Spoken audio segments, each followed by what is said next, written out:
¿qué tal? Espero que estén bien.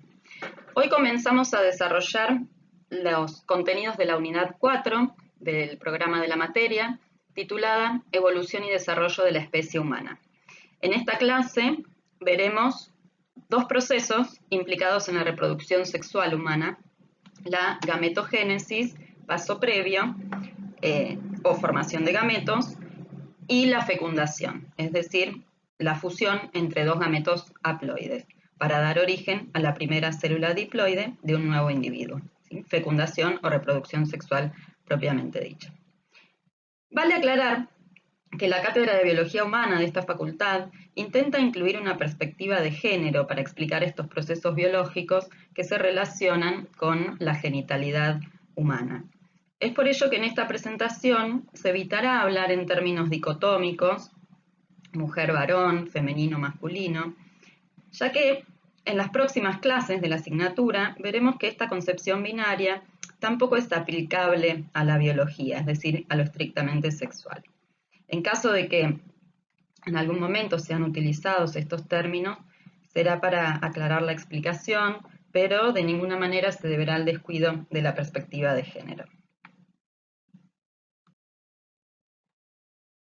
Sabemos que las especies que se reproducen sexualmente, como la nuestra, necesitan formar células haploides con la mitad del juego cromosómico, en los humanos 23 cromosomas, que luego podrán participar en la reproducción sexual, garantizando que el nuevo individuo mantenga el número cromosómico de nuestra especie de 46 cromosomas, 23 aportados por cada uno de los progenitores.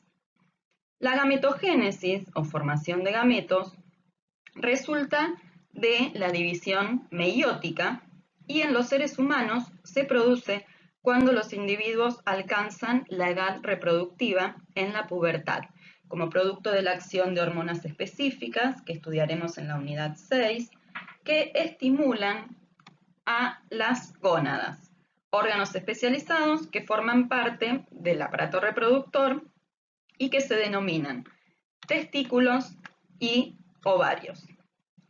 En las personas que poseen testículos funcionales, las células germinales se denominan espermatogonias y la gametogénesis dará lugar a espermatozoides, por lo cual el proceso se denomina espermatogénesis.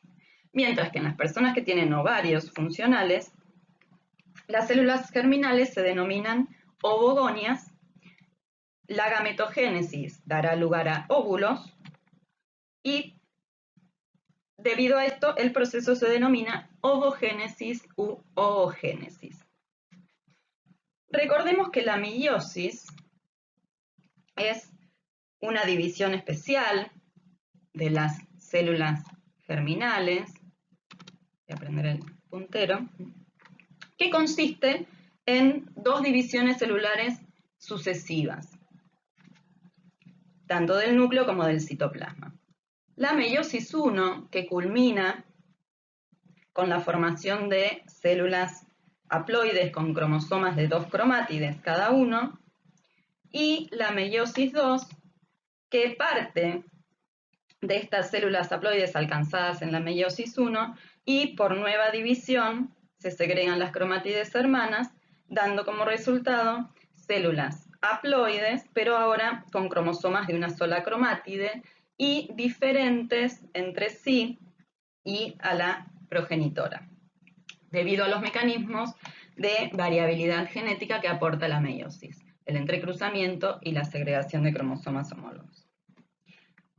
Sin embargo, la espermatogénesis y la ovogénesis difieren no solo en la gónada en la que se realizan, testículos y ovarios,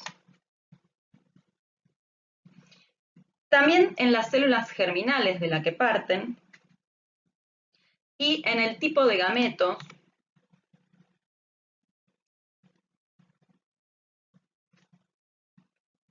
óvulos y espermatozoides.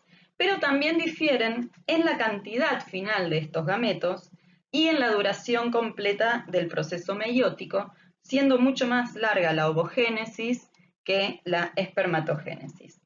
A continuación veremos las diferencias fundamentales entre estos procesos.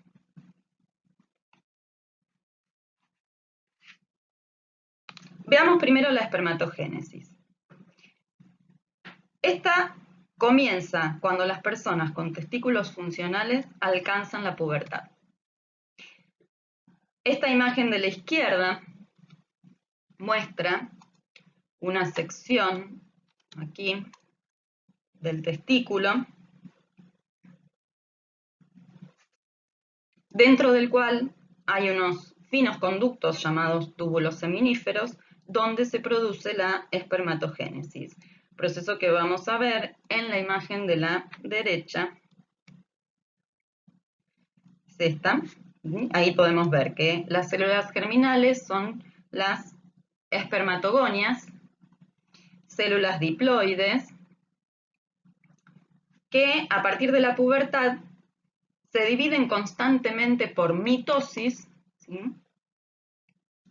para proliferar en número y aumentar su cantidad, ¿sí? Quiere decir que habrá muchísimas espermatogonias dentro de cada testículo, y algunas de ellas se diferencian en espermatocitos primarios, células también diploides, que se salen del ciclo celular normal para entrar en meiosis.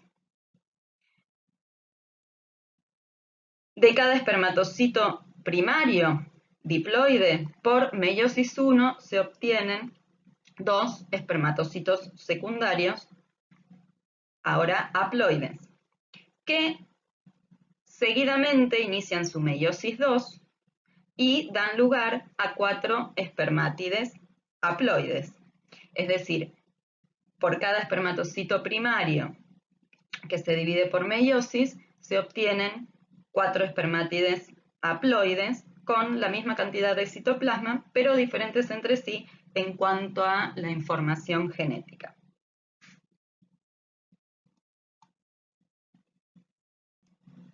Posteriormente, las espermátides son captadas por el epidídimo, que se ve aquí, un conjunto de conductos situados por encima de cada testículo, y allí maduran a espermatozoides y adquieren movilidad. Los espermatozoides viven entre 48 y 72 horas. Todo el proceso de espermatogénesis dura alrededor de 70 días.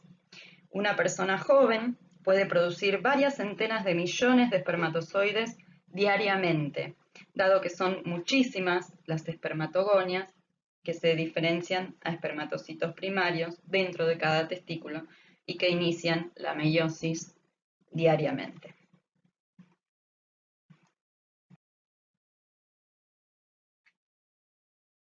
Aquí podemos ver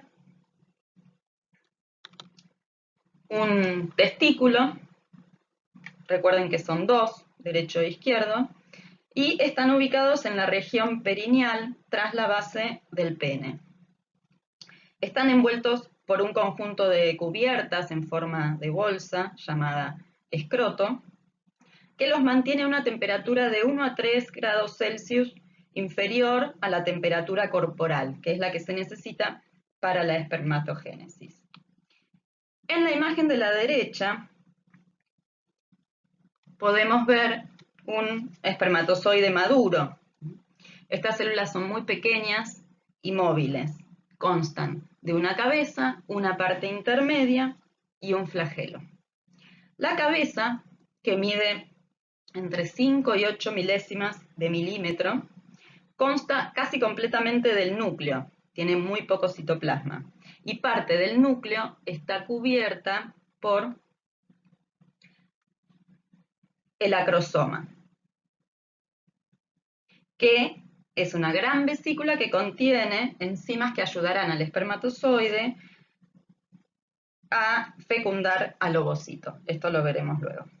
Las mitocondrias, localizadas en la parte intermedia, suministran la energía para el movimiento del flagelo, que es esta cola de aproximadamente 50 milésimas de milímetro, que le permitirá al espermatozoide desplazarse. En el momento de la eyaculación, los espermatozoides viajan desde los epidídimos por los conductos deferentes hacia las vesículas seminales, derecha e izquierda. Y de ahí pasan a la próstata, que es un órgano único. Las vesículas seminales y la próstata aportan los líquidos específicos para formar el semen, que es el líquido que contiene a los espermatozoides. La ovogénesis, dijimos, ocurre en las personas que tienen ovarios funcionales, pero a diferencia de la espermatogénesis, no comienza en la pubertad, sino antes de nacer.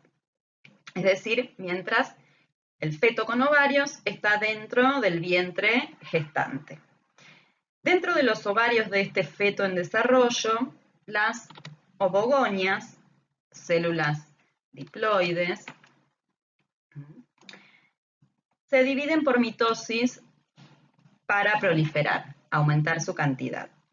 Cada ovogonia, dentro de los ovarios, está rodeada por un conjunto de células que forman un folículo. Es decir, hay un folículo por cada ovogonia, muchos. Y a partir del tercer mes de gestación, algunas ovogonias se diferencian a ovocitos primarios y se saldrán del ciclo normal, iniciando su primera división meiótica. Pero no la terminarán, sino que quedan suspendidos en una de las etapas de esa meiosis 1, en latencia se dice. De este modo, al momento del nacimiento, cada ovario humano, son 2 por persona, contiene entre 600.000 y 800.000 ovocitos primarios con meiosis iniciada y permanecen detenidos en esa primera división hasta la pubertad. Durante la infancia, muchos de esos ovocitos primarios se van atrofiando y al llegar a la pubertad solo quedan unos 400.000 con su meiosis iniciada. Cuando estas personas lleguen a la pubertad, por influencia hormonal, cada 28 días, que es el plazo que dura el ciclo ovárico o ciclo menstrual promedio, entre 5 y 20 folículos de cada ovario comenzarán a madurar. Obviamente ese número va decreciendo con la edad y es lo que se conoce como reserva ovárica. Y los ovocitos primarios, contenidos dentro de esos folículos, reanudan la meiosis 1. Pero solo un ovocito primario de uno solo de los ovarios completará la primera división meiótica, dando lugar a 2 células haploides, un ovocito secundario y un primer cuerpo polar, que comenzarán su segunda meiosis y sin terminarla serán desprendidos del ovario en la ovulación. Esta imagen de la izquierda muestra la fotografía que tomó un ginecólogo belga, Jacques Donnes, de una ovulación humana. De manera azarosa, cuando iba a realizar una histerectomía, vio que su paciente estaba justo ovulando y le tomó una foto. Este es el ovario, este es el folículo maduro o dominante y el producto de la ovulación, aquí, que si bien se dice que es un óvulo, en realidad es un ovocito secundario y su primer cuerpo polar. Luego veremos en la siguiente diapositiva cómo está formado.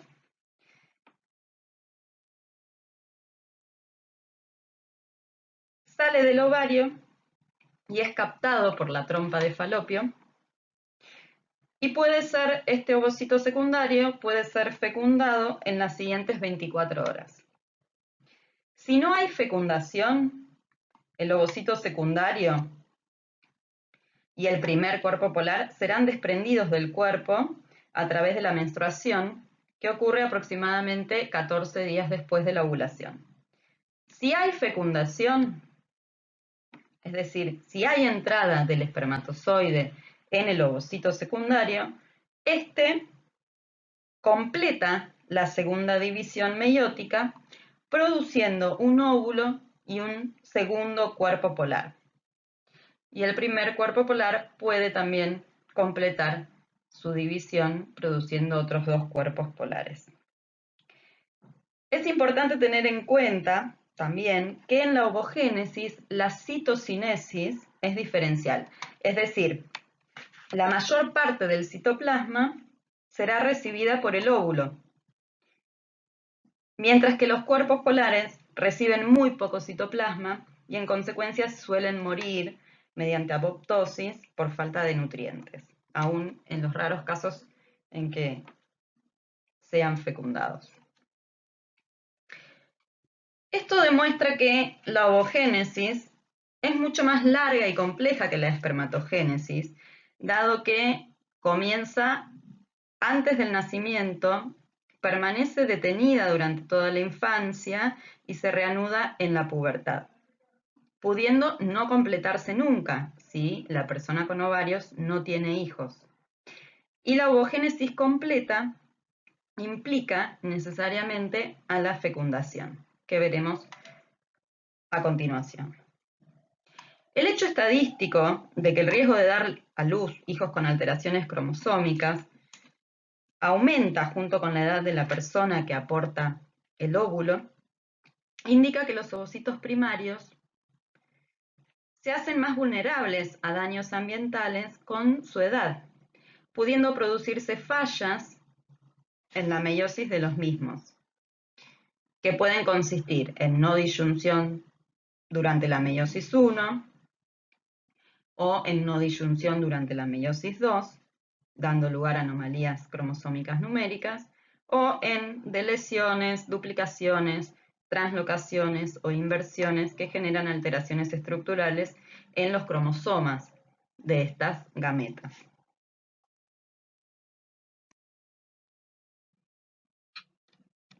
Esta imagen muestra el aparato reproductor de una persona con ovarios.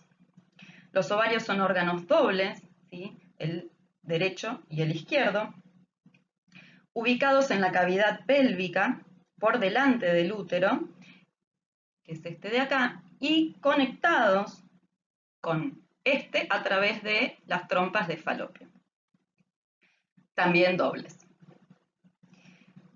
Esta sección ampliada de un ovario muestra el ciclo ovárico que, como dije antes, dura un promedio de 28 días, en el cual varios folículos van comenzando a madurar, pero solo uno, un ovocito primario, completa la meiosis 1, produciéndose la ovulación.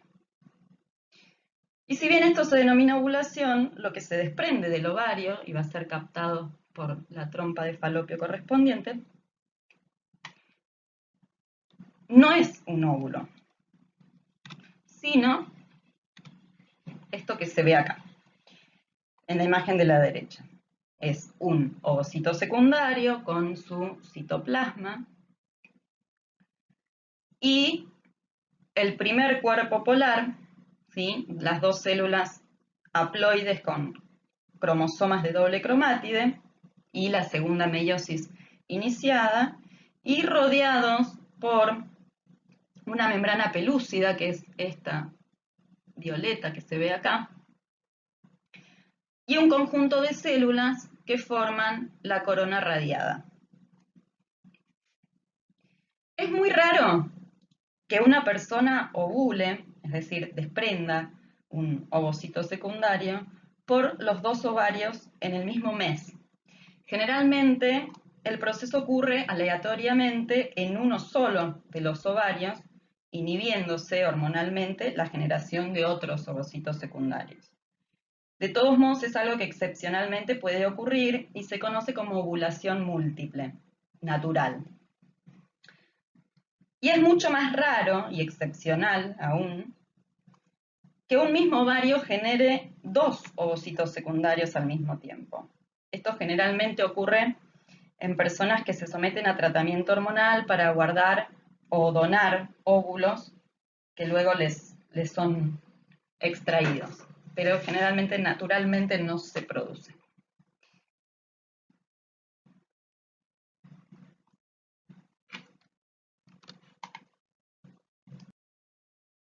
Bueno, y llegamos a la fecundación o reproducción sexual, que es la unión de dos gametas, un espermatozoide y un ovocito secundario, cada uno con 23 cromosomas que al fusionarse formarán una nueva célula diploide con 46 cromosomas llamada cigoto. Y será la primera célula de un nuevo individuo. De este modo, mediante la creación de gametos, se asegura que la reproducción sexual mantenga el número cromosómico característico de la especie. La fecundación tiene lugar aquí, en esta parte, ¿sí? Fíjense que esto es la trompa de Falopio u oviducto. En esta zona que tiene una pequeña curvatura llamada ampolla, ¿sí? O ámpula, el ovocito secundario permanece unas 24 horas con su meiosis 2 iniciada. Aproximadamente unos 200 millones de espermatozoides son eyaculados en el interior de la vagina y a medida que van ascendiendo por el tracto genital de la persona con ovarios y entran en contacto con sus diferentes fluidos, se produce la capacitación. Es decir, los espermatozoides adquieren mayor velocidad de movimiento y capacidad de fecundar. No lo logran todos, solo un 1%, y no se capacitan todos a la vez, de modo que al encontrarse con el ovocito secundario, aquí, algunos habrán completado su capacitación y otros no. Algunos entonces podrán atravesar el cuello del útero, recorrerán el útero y ascenderán por las trompas de Falopio. Recuerden que son dos, ¿sí? Aquí está cortada la imagen, pero también ascienden por esta de acá. Otros se van a perder por el camino o morirán. En una sola de las trompas de Falopio, o en ambas si es que hay ovulación múltiple, los espermatozoides se encuentran con el ovocito secundario y las capas que lo envuelven, que vimos anteriormente, pero que voy a mostrar en esta imagen de la derecha. Ahí está el primer cuerpo polar, el ovocito secundario y las dos capas que lo rodean. Si hacemos una ampliación de esta imagen, vemos los diferentes momentos de la fecundación. En primer lugar, unos cuantos, acá muestra uno solo, pero son muchos los espermatozoides que pueden atravesar la corona radiada y encontrarse con la membrana pelúcida, que solo va a ser atravesada por un espermatozoide. Para eso tiene que liberar las enzimas de su acrosoma para poder degradarla y entrar como si estuviera cavando un huequito. Una vez que este primer espermatozoide atraviesa la membrana pelúcida, esta se sella, evitando de ese modo la poliesperma, es decir, asegurándose que solo ingrese un espermatozoide o 23 cromosomas y nada más que eso. Luego, al ingresar, la membrana del espermatozoide se fusiona con la del ovocito secundario, el espermatozoide pierde su flagelo y el ovocito secundario reactiva y completa su segunda división meiótica produciendo un óvulo y un segundo cuerpo polar. El primer cuerpo polar puede completar su meiosis 2 formando otros dos cuerpos polares. Mientras tanto,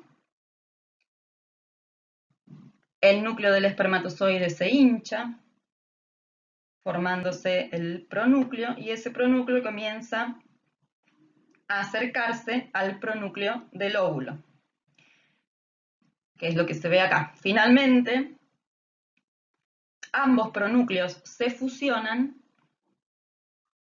en un nuevo núcleo diploide, y esta nueva célula, así formada, con la mayor parte del citoplasma aportada por el óvulo, será la primera célula diploide de un nuevo ser humano que contendrá un núcleo de 46 cromosomas, ¿sí? 23 aportados por el óvulo y 23 por el espermatozoide. 44 autosomas y un par de cromosomas sexuales que podrá ser XX o XY u otras alternativas si hubiera habido alguna alteración numérica de los cromosomas sexuales. Inmediatamente este cigoto, así formado, se activa para iniciar su segmentación y viajar por el oviducto, que es lo que se ve acá, ¿sí? Aquí se va segmentando y llega al útero, donde se va a implantar y va a comenzar su desarrollo embrionario, como verán en la siguiente clase. Bien, y volviendo a los raros casos que mencioné de ovulación múltiple natural, en los que una misma persona con ovarios genera 2 ovocitos secundarios al mes, uno por cada ovario, ambos van a ser captados por la trompa de falopio correspondiente, es decir, por esta de la izquierda y por la de la derecha. Y en caso de ser fecundados, ambos darán origen a mellizos o lo que se llama gemelos no idénticos. No son idénticos porque son producto de la combinación genética de dos óvulos diferentes,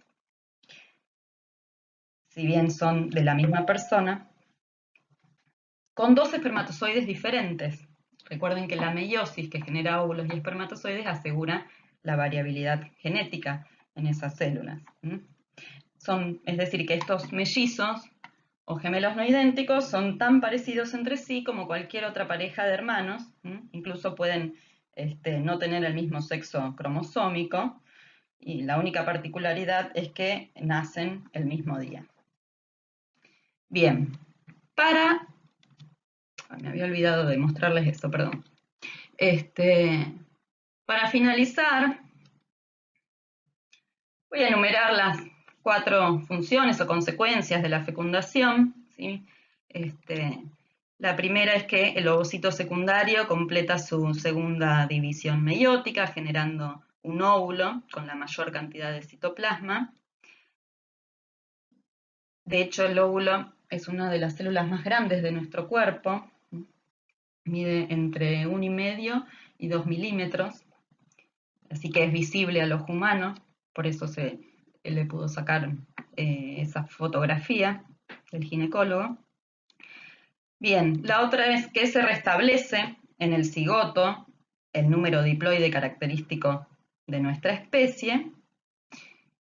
Queda determinado también el sexo cromosómico del futuro ser humano, que luego va a determinar los genitales internos y externos de esta nueva persona, pero no necesariamente su identidad de género ni su orientación sexual.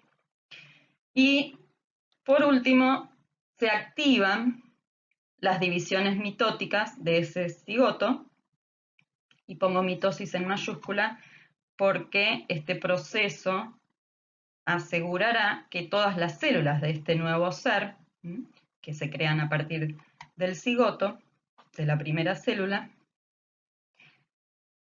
sean idénticas genéticamente. Bien, estos temas lo van a ver en la siguiente clase. Y por último les dejo un link, espero que lo puedan captar, a un video de YouTube que no es nuestro, pero en el que pueden ver en los primeros 3 minutos y medio la fecundación. Bueno, muchas gracias.